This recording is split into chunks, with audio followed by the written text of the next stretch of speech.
morning, or depending when you're watching this, good afternoon, good evening, or good night. My name's Ross, and as always told, out of Voice of Radio. So today we are mere hours away from the official release of Black Bolt and White Flare, which is a split set, remember? And that means we should probably have a look at the best cards to pull from Black Bolt and White Flare. And don't worry, ladies and gentlemen, I will make it clear which cards are going to be in which set, because it seems kind of rude if I don't now, doesn't it? No pre-release here for this set, straight into the main release on Friday. And obviously, big cards here, black and white rares of Reshiram and Zekrom. Now, obviously, we can't judge it by English prices right now. The set's not quite out yet. It's just coming out. So I can't tell you what the actual prices are going to be. What I can do is use the prices over in Japan as a bit of a guide. And what we've learned from being over in Japan is there's no perceivable difference here between black and white rare, Reshiram and Zekrom. They are both redonkulously sought after cards. They are both going to be very expensive cards. They are going to be the big ones to pull from the set. As for an actual price, I don't know. I'm sorry. You know, I can give you the Japanese price just converted. If anyone's wondering, it comes out at $300, almost exactly. But sometimes our cards are a fair bit more expensive in Japan. Not always. So look, Zekrom is in Black Bolt, Reshiram is in White Flare. They are the two biggest cards, potentially by a mile, because that's where the wild card Victini comes in. Now, I told you the other day, as far as I'm concerned, Pokemon have let slip that Red Victini is going to be in both Black Bolt and White Flare. If by any chance that turns out not to be true, go and check the comments. There will be a pinned comment correcting it, but I'm pretty sure it is. This is going to be the other card, although this one can be pulled from Black Bolt or White Flare. Pretty sure that's true. And I don't know what the price of this is going to be, because over in Japan, this is a promo. So there's no point even comparing it to the Japanese price of Reshiram and Zekrom. Like, obviously, it's more expensive, but it's an event promo. You turn up to an 8-person event, winner gets a Victini, and winner of a rock, paper, scissors tournament gets a Victini. But again, it's not really a fair comparison to make. So, look, I can tell you that it's going to be a very sought-after, expensive card. It really depends on pull rates and whether the mythical status of it, pun intended, is actually going to make a difference, or whether it's just going to be another black and white rare. I don't know, but put it on the list of cards you really want to pull. There we go. The other pair of cards, and it really is your black and white rares and then another pair and then everything else. The other pair is your illustration rares of Reshiram and Zekrom. Now, they are coming in at pretty much exactly half of the black and white rares, so you're talking basically $150 right now. But again, don't read too much into that, because it's changing. So, yes, maybe that's going to be the case. No, maybe it's not going to be the case. They're going to be very expensive. They're going to be very sought after. They are not going to be on the same level price-wise as the black and white rares. That is about what I can tell you. I wish I could go into more detail. I can't. I'm sorry. What I can tell you is, and I think this should carry over from Japan to here, they seem to be about right. They seem to be about the same. I would expect these to be pretty much even in terms of value. Reshiram and Zekrom both stupid high, neither really particularly high against the other. They've both got an attack which does 130 damage plus 50 more for each prize card that your opponent has taken. And Zekrom does 30 damage to itself. Reshiram discards an energy. They've both got a lot of potential. And right now, for what it's worth over in Japan, Zekrom is proving to be the better card, but not by a huge margin. So they're pretty much even. What else have we got in terms of special illustration rares? Hilda. The Hilda is sneaky high. Like, really quite high at this point, which is kind of cool. Now, Hilda is in White Flare. There is an equivalent for Hilda. It is the N from Black Bolt. N is about half of Hilda. Maybe just a scooch higher. No, about half. No, I'm calling it, it's half. So this is the first time the two sets really diverge. Hilda in White Flare is the only special illustration rare supporter, and in Black Bolt is the only special illustration rare supporter. The difference is Hilda is number one by a pretty wide margin. And I think part of the reason here is playability. N can move a couple of energy from your bench to your active, it's fine. But Hilda goes and searches your deck for an evolution Pokemon and an energy card. Any energy, it can be special. And basically, Hilda is popping into a whole bunch of decks. Maybe it's an artistic thing. Maybe it's the fact that Hilda is there with, Pignite and a couple of other Pokemon who are not as cool as Pignite. I don't know.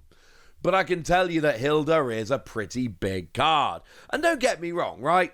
After the big five, the 3 black and white rares and your 2 special illustration rares, it's basically Hilda is number 6 and N is number 7. They're still cool cards, but there is a big difference is what I'm saying. After that, there are a few other special illustration rares.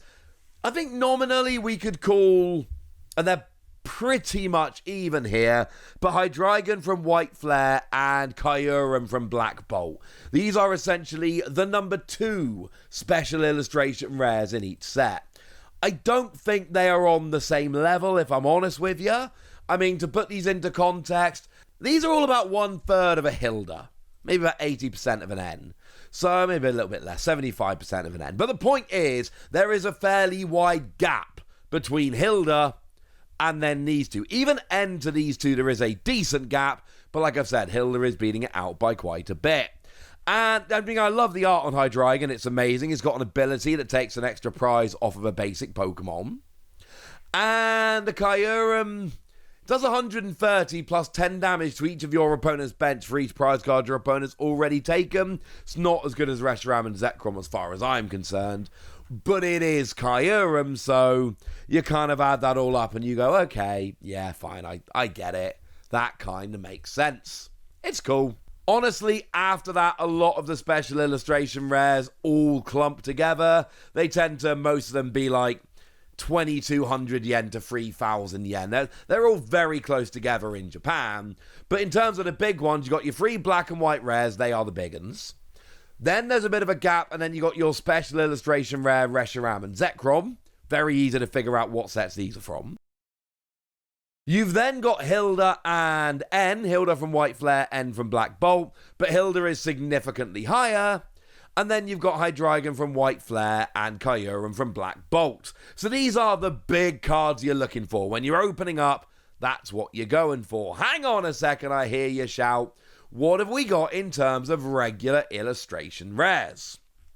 Now, I would be telling you here that the illustration rares, there is a number 1 and it is Victini. And the reason I say would be telling you is because we've got the Victini illustration collection, so that Victini's not actually in our set. It's being taken out to be used as a promo. So don't try, I mean, it would be in Black Bolt, but it's not in Black Bolt. Sorry. Remember, every Pokemon in the set has an illustration rare or a special illustration rare. That is quite important. So, with Victini not there, what are the other big ones? Well, actually, as I'm looking this morning, there is one that seems to have jumped Victini, and I'm not sure I necessarily believe or understand it, but apparently it's Seismitoad? Apparently Seismitoad is a number 1 illustration rare here, and I can tell you why this is. Shinji Kanda. Shinji Kanda's artwork has become something which will legitimately raise the price of a card. Now, this actually all started when we had Lost Origin and we had the Giratina. But this kind of slipped under the radar a little bit because it was the alternate art Giratina that was always going to be the biggest card in the set. The artwork was cool, but come on. But the one where it really jumped out was in Paldea Evolved when we had the Magikarp. Because there was no reason why that Magikarp should have been quite so high, it was the Shinji Kanda artwork, and this has become a card which has actually gone a little bit mythical, and that is now pumping up other Shinji Kanda cards. So Seismitoad is actually the number one illustration rare, would be jumping above Victini, even if it wasn't for the fact that Victini was being taken out. That's pretty big. In terms of others, there is a clear number 2. It's the Okacheke Oshawott. Now, when I say a clear number 2, to be clear, it's still not that expensive. This is like a 1,600 yen card in Japan, so less than half of the special illustration rares I showed you. 1,600 yen, you're basically talking like $10. So it's not an expensive card, although remember, these illustration rares do tend to get pumped up and be more expensive over here. You have been warned. However, I need this. It's Okacheke. I've told you guys a bazillion times, Okacheke is my favorite artist. I've told you guys that this is my favorite card in the set artwork-wise. So, yeah, I'm picking up an English version of this, even if I have to spend a bit. For what it's worth, I should mention this is actually in White Flare. But it's worth noting Seismitoad is in Black Bolt. So one way to put it is Seismitoad is the biggest illustration rare in Black Bolt, and Oshawott is the biggest one in White Flare. It's my favourite card. All the others, honestly, they're all pretty even. I mean, nominally, the Zorua and the Zoroark from White Flare are like 200 yen higher than a lot of them, but not enough to really make any kind of waves. When it comes to illustration rares, I think there's so many in the set that it's really hard to actually separate them. But there is a clear Seismitoad, Oshawott, everything else gap going on. And like I've said, you can go and pop your Zorua and your Zoroark in there. It would be fair to do it. But yeah, there we go. That's what you need to know. So now it's over to you guys. Tell me if you've got a whole bunch of stuff which has been pre-ordered for this set. Tell me how hyped you are for it. Tell me which cards you want to be pulling, regardless of their value. Go nuts in the comment section, but be nice. And then make sure you like this video, subscribe to this channel, follow me on Twitter at @TheWasi. That's where we talk about Pokemon and a whole bunch of other card games. And please do consider checking out patreon.com/PTCG Radio, where you can support the channel, get some bonus podcasts and all kinds of fun things. And get shoutouts on the channel like the lovely Zarek Peris, who's been a supporter of ours for a while now and seems to be a very lovely person. So shout out to them for the support and the loveliness. But by far the most important thing, as always, look after yourselves till next time, would ya? Thank you very much for watching. My name's Ross, and you've been watching PTCG Radio.